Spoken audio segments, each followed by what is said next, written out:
Aquarium. Monitoring this developing story and joins us now from the newsroom with more. Louis. Well, Nicole and Calvin, the news is reportedly good, and those caring for Toki say if she continues on this current path, she might be strong enough to eventually be moved out of that tiny tank where she's lived for the past 53 years. All of her vital signs are good, and she's active, and she remains the extraordinary survivor that she's been for 50 plus years. New drone footage from Friday and encouraging news from Friends of Lolita, the nonprofit now working with the Miami Seaquarium to provide care for Tokate, the 56-year-old orca who's been kept here for 53 years. In terms of her appetite right now, it's coming back strong.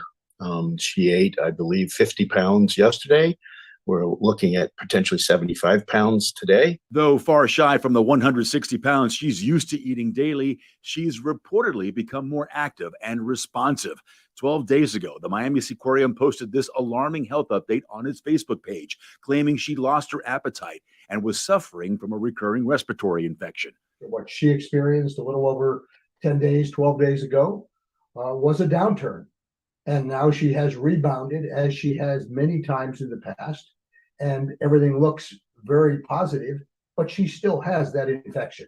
And though her tank still looks dirty and green in color, the group insists the water is good. All of the filters have been changed. There's new chillers being put in. They're paying a lot of attention. A lot of effort and money is being spent and has been spent on the water quality. Toki was officially retired from performing back in March when the Seaquarium was sold to its new owners, the Dolphin Company.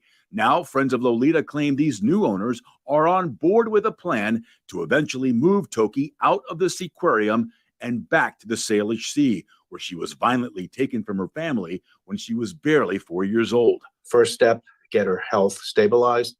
And then the second step, keep it stabilized, and then look at a potential future move, which of course has to be done with her interest first and foremost at heart, but also you've got the federal government and regulations. The plan is to move her to a natural sea pen like this one, where she'd have much more room to swim, receive the same care and food that she does today, and with the possibility of reuniting with her family, the Elpod, that still swims these Pacific Northwest waters. We've identified really 3 different sites, all of which are possible. Following the engagement of both federal and state government, then a proponent can identify and begin to permit one of those 3 sites. We think it can be done.